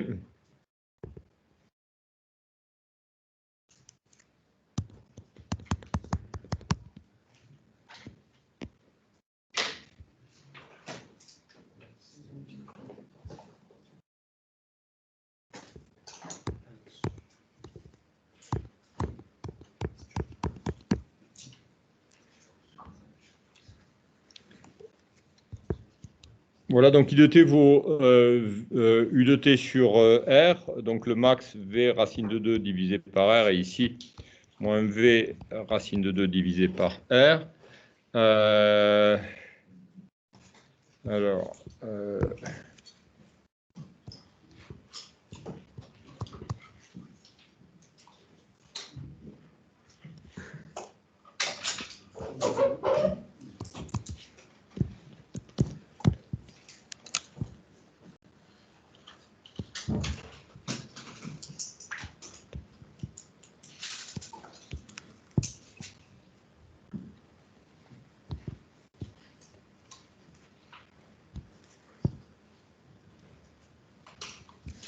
voilà, donc là, on retrouve I de T qui a la même forme que U de T sur R, donc l'amplitude V racine de 2 divisé par R. Alors, on peut, si vous voulez, je peux placer peut-être sur le graphe, il ne faut pas trop surcharger, simplement ID1. Alors, quelle va être l'allure de ID1 puisque vous avez vu que le courant s'utilise de la charge vers la source. Donc, d'abord, le courant à la charge, puis le courant à la diode, puis le courant à la source. Alors, quelle va être la forme de ID1? Ça va? T sur 2, ça suit, et puis après, ça vaut 0. Ah, donc, ça vous fait ça. J'essaie de mettre, de ne pas trop le superposer. Hop, le mettre un petit peu. Alors, voilà. Je fais ça, ici. Hop, puis 0. Voilà, et puis, ça donne ça. D'accord? Alors, si vous avez compris, je vous laisse tracer le ID4. Le ID4, ça fait la même chose, mais décalé de T sur 2. Là, oui. Du coup, IALIM, c'est comme les deux T. Voilà, ah non, alors IALIM, c'est pas comme I de T. IALIM, c'est ID1 moins ID4. Donc, quelle est la forme de IALIM? Je vais vous le mettre comme V, oui, la même forme que V de T, si vous voulez.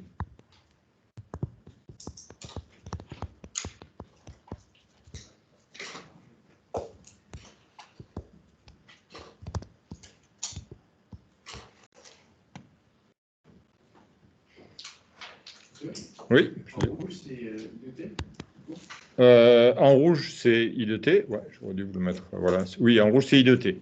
En vert, c'est ID1. Et pour avoir ID4, vous décalez le ID1 de T sur 2. Voilà. Et en bleu, je vous mets le IALIM.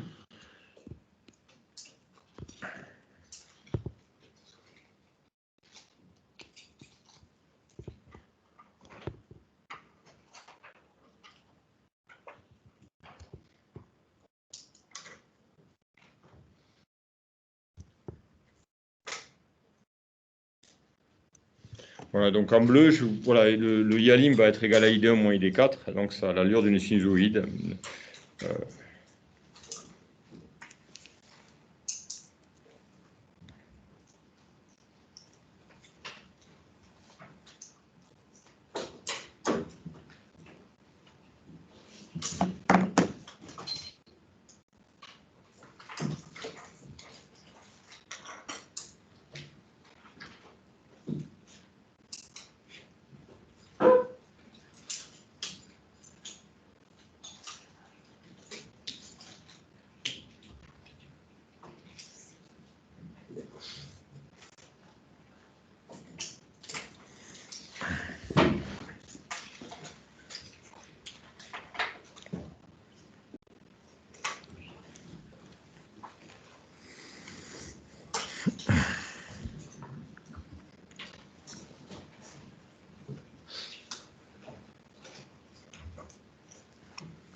Alors, on refait la même question que les questions de la partie A. Donc la première question du coup. Alors, on a U qui est égal à RI. RI de T, I de T égale U sur U de T divisé par R. Donc, que vaut le I moyen à nouveau, hein, si on fait le I moyen? I moyen vaut, voilà, U moyen divisé par R. On est d'accord que le U moyen, il ne change pas. Donc, 2V racine de 2 divisé par pi R. Du coup, le I moyen est égal toujours au I moyen qu'on avait avant. Par contre, le I efficace, que vaut le I efficace, du coup? Le I efficace, il change, il est plus égal au I moyen. Mais il est égal à U efficace divisé par R. Et U efficace vaut V. Donc, V divisé par R pour le I efficace. Ensuite, déterminer le courant d'alimentation. Alors, qu'est-ce qu'on peut dire au niveau du courant d'alim? On déduire sa valeur efficace. Alors, le I moyen alim, donc courbe en bleu, qu'est-ce qui vaut le I moyen alim? Il vaut 0. Et le I alim efficace, ben ça va valoir que vous voyez que si on élève au carré, on retrouve la courbe en rouge au carré, donc la courbe de I de T. Donc à nouveau, V divisé par R. Dans sa valeur efficace, on suppose le pont sans perte et on veut, on va calculer P. Alors P, vous voyez qu'on peut aussi bien le calculer côté alim que côté, si le pont est sans perte, que côté charge. C'est pareil pour la puissance apparente. Alors,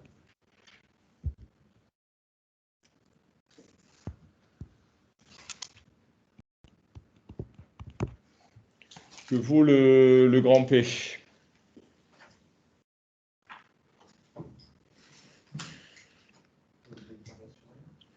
Comment?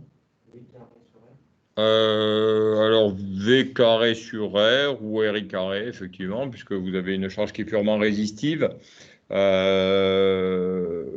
donc là, vous faites tout simplement R multiplié par la valeur efficace au carré, ou U carré divisé, ou V carré divisé par R.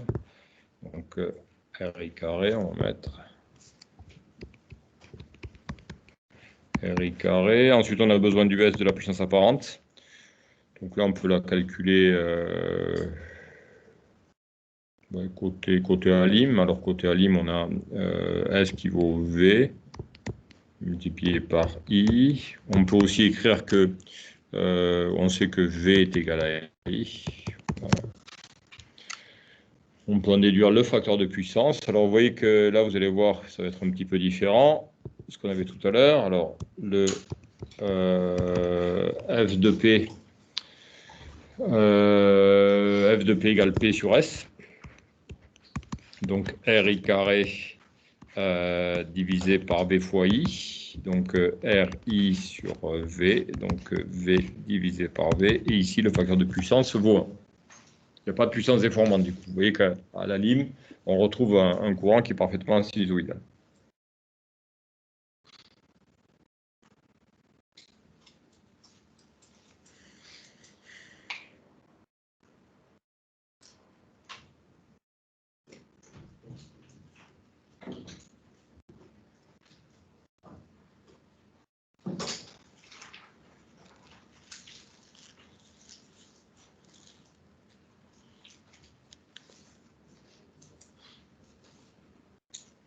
Donc là, ici, on ne compare plus avec la méthode du premier harmonique, parce que là, il n'y a pas d'effet de lissage.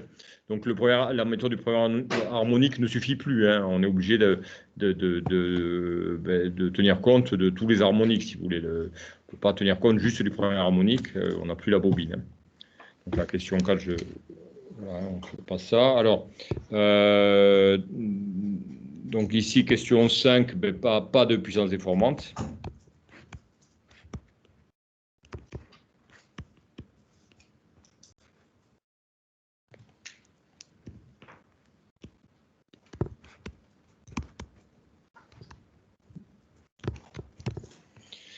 Il n'y a pas de puissance déformante. Et ensuite, voilà, calculer l'expression des pertes dans la diode. Ah oui, alors il faut calculer le I moyen dans une diode. Il faut calculer le ID efficace dans la diode.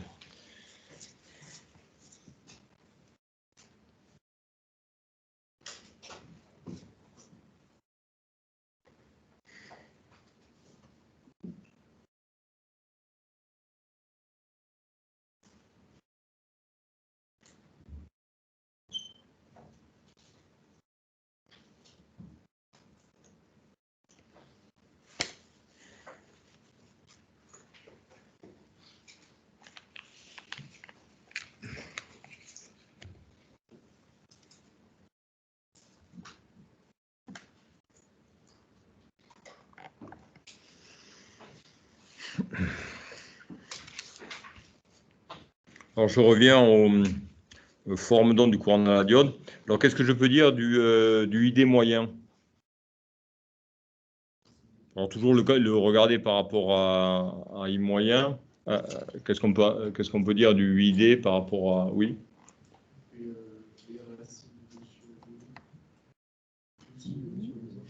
Alors, par rapport, regardez, vous avez le I moyen qui vaut effectivement 2V racine 2 divisé par pi r. Et qu'est-ce qu'on peut dire du ID moyen par rapport au I moyen? On raisonne en termes d'air, hein, on ne va pas s'embêter, on voit que le ID moyen, c'est la moitié, hein, d'accord? Donc ID moyen égale I moyen divisé par 2. Donc le I moyen de V racine de 2 divisé par pi r et divisé par 2, donc V racine de 2 divisé par pi r. Alors le ID efficace ensuite. Là aussi raisonner en termes d'air. Qu'est-ce qu'on peut, si on compare les deux, Alors, qu'est-ce que vous pourriez dire du ID efficace par rapport au I efficace?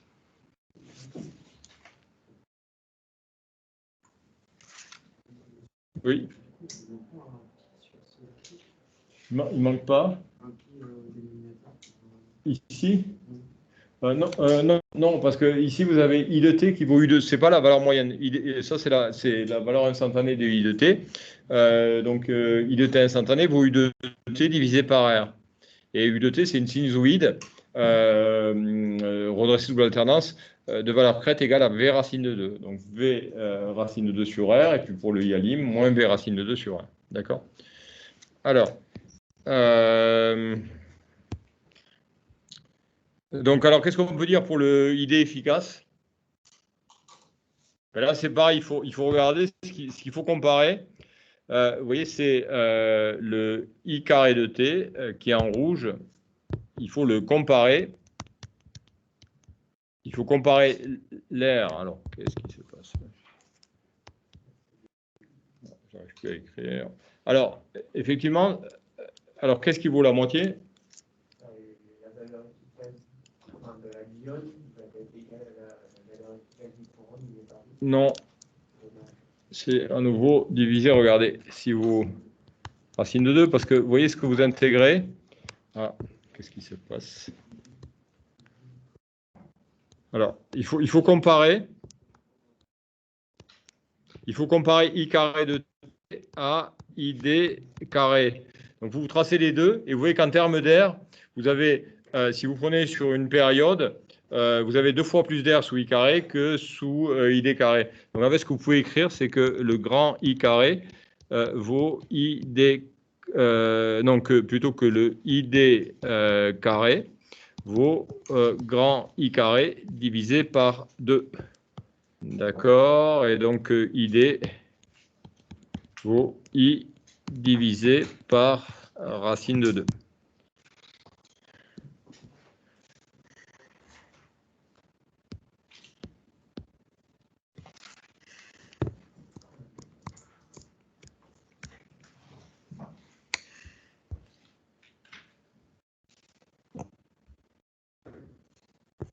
Donc V divisé par racine de 2 et divisé par PR. Et donc le P indice D, U0 fois I moyen, donc fois V racine de 2 divisé par pi R, et plus petit RD, ID au carré, donc V carré divisé par 2 R carré. Voilà, et quand vous avez le pont total, hein, pour les pertes totales du pont, perte pont, vous faites 4 fois P indice D. Voilà.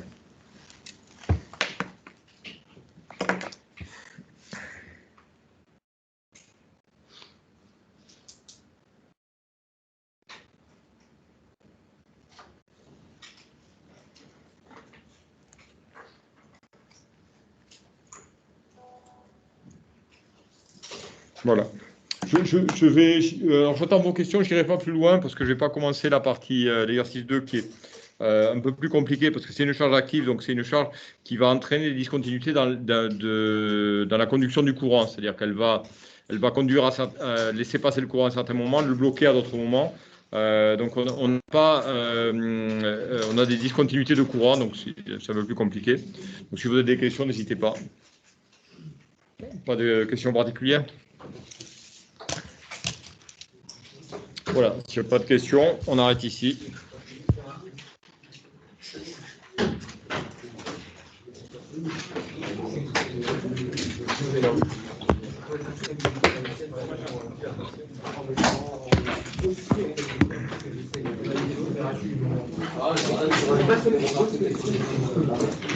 Pas de questions non plus à domicile.